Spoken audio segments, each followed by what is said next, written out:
माँ बाप, बहन भाई और खूनी रिश्तों से ताल्लुक को खूबसूरत कैसे बनाएं। हम मुआशरे में दो तरह की स्टेज से गुजरते हैं।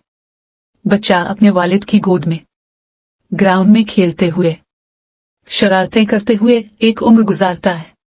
फिर वो टीन एज में वालिद की बाज बस, कहाँ गए थे, क्या पढ़ा, वक्त ज़ाय ना करो वाले नए ताल्लुक में आता है। यह ताल्लुक इस बचपन वाले ताल्लुक से खासा मुख्तलिफ होता है।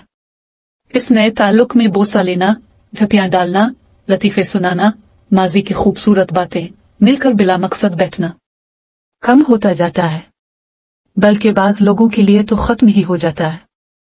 इसकी जगह सख्ती, मकसदियत, सवालो नजर, एतराज, शिकायत ले लेती है। हमें लगता है कि ये नॉर्मल है, हालांकि इसके पीछे बहुत कुछ नॉर्मल नहीं होता।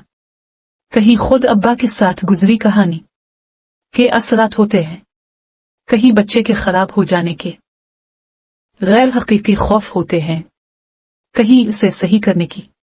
बहुत सी जगहों पर तो जिस आजादी, इज्जत, एहतराम, इत्मीनान से हम खुद महरूम रहे होते हैं, उसे आगे न दे पाने की मजबूरी होती है, क्योंकि इंसान वही देता है कि जो इसके पास हो।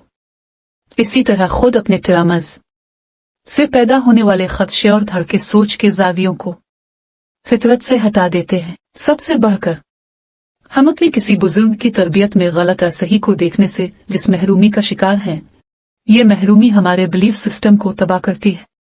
आखिर हम बड़ों की गलतियों को ही दुरुस्त रवैया मान लेते हैं, सीरत की रोशनी में जानने की बजाय आंखें बंद करके इसी रास्ते पर चलने लगते हैं।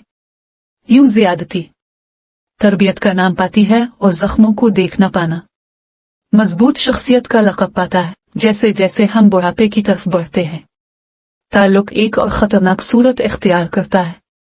परेशानी, दुख सुनाना अब रिश्तों को बांधने वाली कुव्वत बनने लगता है। ये हो गया, वो हो गया से अब हम बच्चों से जड़ने लगते हैं।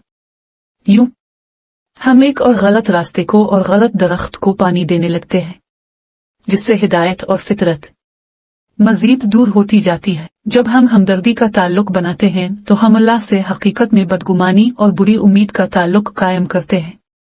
अल्लाह वैसा ही कर। खुद से प्यार करें, एक्सरसाइज करें, कारोबार और काम को ना छोड़ें, ज्यादती करने वालों से बाउंड्री बनाएं, जालिम का हाथ पकड़ें तो जिंदगी खूबसूरत हो जाए, जिसमें हंसी मजाक, खेल कूद, दीन और दुनिया की खूबसूरत बातें हों, ना कि चुगलियां, शिकवे, दर्दों, ज्यादतियों के दुखड़े। ये तो थी अम्मा अब्बा के साथ ताल्लुकात की कहानी, जो मुआशरे की तल्ख हकीकत है। अब बहन भाइयों की कहानी भी तकरीबन ऐसी ही है।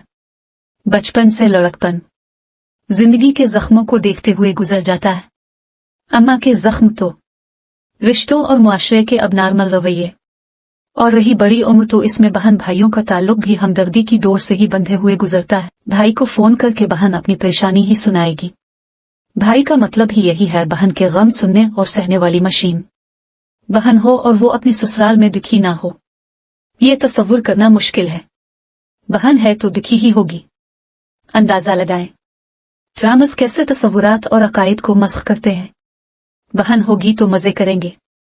ये सिर्फ बहन की शादी से पहले तक की कहानी है। शादी के बाद भाई ने बहन को दुखी तस्वीर में ही कबूल करना होता है। इसके मसले सुलझाने हैं। अगर ऐसा ना हो तो भाई खुद बहन की जिंदगी में विलन का किरदार अदा करने लगता है। चुनांचे जहां बहनें अपने खावंदों के साथ खुश हैं, वहां भाई बहन की जमीन खाकर, भाभी बहन से लड़ाई डालकर, भाई बहनोई से लड़ाई फड्डा डालकर इस ताल्लुक को दुख परेशानी में तब्दील करता हुआ दिखाई देगा। ये एक फर्द की नहीं, मिडिल क्लास सोसाइटी के अक्सर अफराद की कहानी है। यार बहन भाई बड़ी उम्र में भी लड़कपन की तरह आपसे में नॉर्मल रहें, मजे करें, खुश रहें, लड्डू खेलें, प्यारी प्यारी बातें करें। गिफ्ट मिले तो इसके पीछे बहन की बेचारगी ना हो। भाई से बहन कुछ मांगे तो लहजे में मस्कीनीत न टपके। भाई बहनोई को मिले तो इसे जालिम इंसान ना समझे। बहन भाभी को मिले तो वो इसे साइन ना समझे। हर कोई अपनी हद में हो, हर कोई खुद अपने लिए खड़ा होने वाला हो। ये बहुत मुश्किल है, क्योंकि दुख, मसाइल शेयरिंग और हमदर्दी लेने की बुनियाद पर ताल्लुकात कायम करने की ये कहानी आज की नहीं, ना जाने पिछली कितनी नस्लों की ये कहानी है। वैसे आप कभी अपने किसी बुजुर्ग से बैठकर पिछली 1-2 नस्लों की कहानी सुनेंगे तो हैरान रह जाएंगे कि ये सारे मसाइल जिनसे ये नस्ल गुजर रही है, ये इसी नस्ल के मसाइल नहीं हैं। पिछली नस्लों के भी यही झगड़े, हाँ अखलाक और यही रवैये थे। उनको बदलना। जहां अपने आप पर एहसान होगा, वहां ये अपनी नस्लों पर भी एहसान होगा।